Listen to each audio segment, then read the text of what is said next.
Assalamualaikum warahmatullahi wabarakatuh. Saya Gibi Anggriani Pramestiningrum dengan NIM 12401173491 dari Fakultas Ekonomi Bisnis Islam jurusan Perbankan Syariah. Di sini saya akan menyampaikan hasil laporan PPL Gelombang 3. PPL Gelombang 3 kali ini sangat berbeda dari tahun-tahun yang sebelumnya. Karena adanya wabah COVID-19, jadi untuk PPL tahun ini dilaksanakan di desa masing-masing. Di sini saya mengangkat judul yaitu peran pengurus koperasi terhadap tingkat kelancaran kredit di Koperasi Wanita Sekar Melati Desa Nduwet. Awal mula berdirinya Koperasi Wanita Sekar Melati Desa Nduwet yaitu atas inisiatif dari kepala desa yang lama. Kemudian di tahun 2009, saat itu Gubernur Jawa Timur Pak Karwo atau Pak Dekarwo mempunyai program untuk mengentaskan kemiskinan bagi masyarakat yang kurang mampu. Kemudian, semua desa diharuskan untuk membuat proposal untuk diajukan agar mendapatkan dana hibah. Dana hibah itu kemudian dikembangkan untuk usaha mikro kecil. Hibah yaitu memberikan harta murninya yang tidak ada paksaan yang dilakukan secara sukarela kepada orang lain. Syarat dalam mengajukan proposal yaitu jumlah anggota yang ada di koperasi minimal 20. Koperasi Wanita Sekar Melati telah diresmikan dengan nomor Badan Hukum nomor 188-4-Garing 513-BH-Romawi 16-29-115-2010 pada tanggal 10 Desember tahun 2010. Dan jumlah anggota tahun ini yang masih aktif di Koperasi Wanita Sekar Melati Desa Nduwet sebanyak 90 anggota. Visi dan misi Koperasi Wanita Sekar Melati. Visinya yaitu mengentaskan kemiskinan dan menambah income bagi ibu-ibu yang mempunyai usaha kecil menengah ke bawah. Misinya yaitu meningkatkan kesejahteraan anggota dan meningkatkan kualitas hidup perempuan melalui dukungan pembiayaan dan pembinaan. Dasar pemikiran. Koperasi yaitu sebuah badan usaha yang beranggotakan orang atau badan hukum yang kegiatannya berdasarkan prinsip koperasi yang sekaligus sebagai suatu gerakan ekonomi berdasarkan atas asas kekeluargaan. Undang-Undang Nomor 25 Tahun 1992 Pasal 3 yaitu koperasi yang bertujuan untuk memajukan kesejahteraan masyarakat, pada umumnya juga ikut serta membangun tatanan perekonomian nasional dalam rangka mewujudkan masyarakat yang maju, adil, dan makmur yang berdasarkan pada Pancasila dan Undang-Undang Dasar 1945.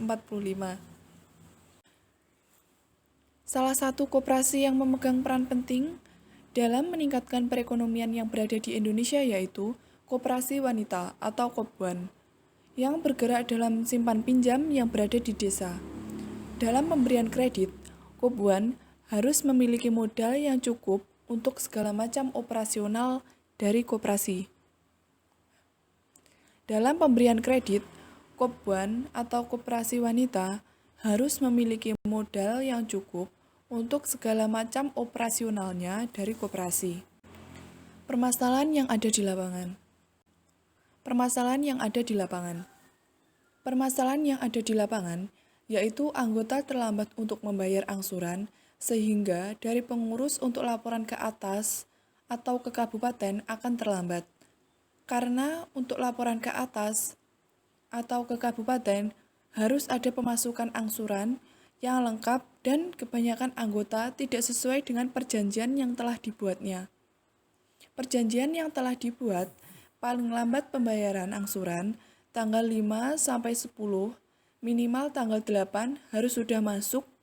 Kemudian, kalau sudah membayar, pengurus membuat laporan untuk dilaporkan ke atas atau ke tingkat kabupaten. Faktor yang mempengaruhi anggota telat dalam mengangsur yaitu dikarenakan tidak adanya jaminan yang diberikan dari pihak koperasi yang akhirnya membuat anggota merasa tidak memiliki beban atau tanggung jawab yang akhirnya jika tidak bisa membayar, jaminan akan ditarik dari pihak lembaga. Karena tidak adanya jaminan dan kurangnya pengawasan atau survei, Itulah yang mengakibatkan anggota koperasi wanita Sekar Melati telat membayar angsurannya setiap bulan. Itu akan menjadi penghambat kegiatan transaksi yang ada di koperasi. Teori mengenai tingkat kelancaran kredit. Pengertian kredit yaitu tagihan atau pinjaman yang dipersamakan berdasarkan kesepakatan dan persetujuan pinjam-meminjam antara bank dengan pihak yang lain dan mewajibkan pihak peminjam untuk melunasi utangnya yang sesuai dengan imbalan, jumlah bunga, dan pembagian hasil dari keuntungannya. Tujuan kredit dibagi menjadi 3. Yang pertama, keuntungan. Yang kedua, keamanan. Yang ketiga, sebagai agen pembangunan. Unsur-unsur kredit dibagi menjadi 4. Yang pertama, kepercayaan. Yang kedua, jangka waktu. Yang ketiga, risiko. Yang keempat, prestasi.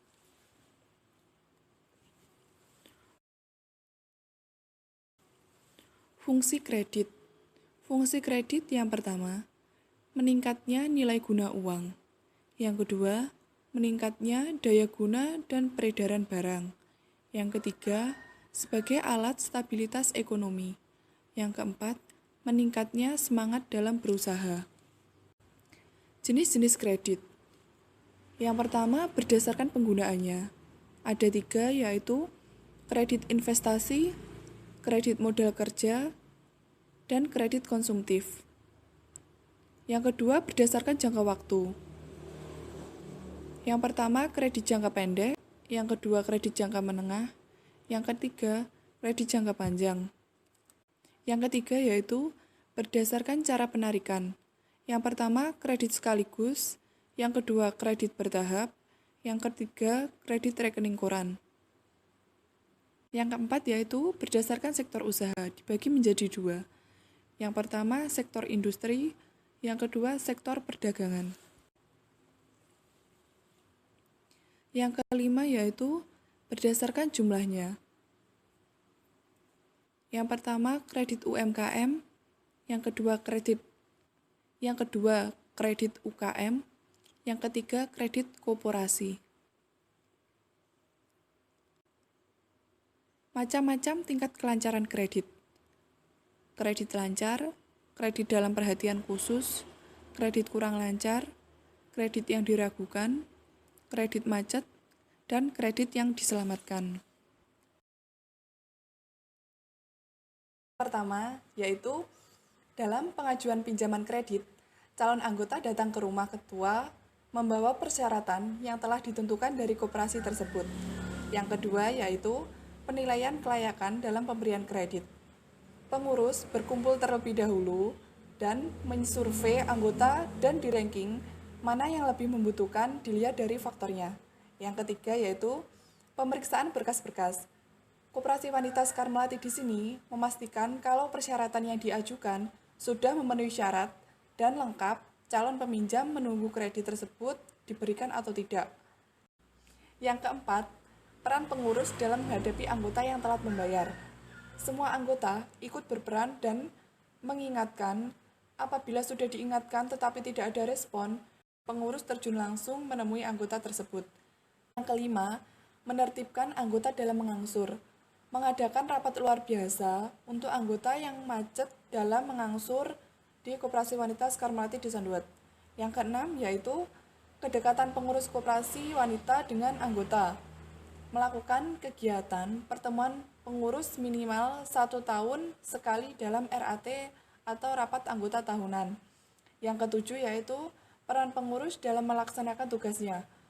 Pengurus masih menganggap mudah tugasnya dan ketua koperasi di sini harus merangkap tugasnya sebagai bendahara dikarenakan bendahara dari koperasi wanita tersebut kurang menguasai laporan keuangan. Sekian penyampaian hasil laporan PPL Gelombang 3 saya. Ada kurang lebihnya mohon maaf. Wassalamualaikum warahmatullahi wabarakatuh.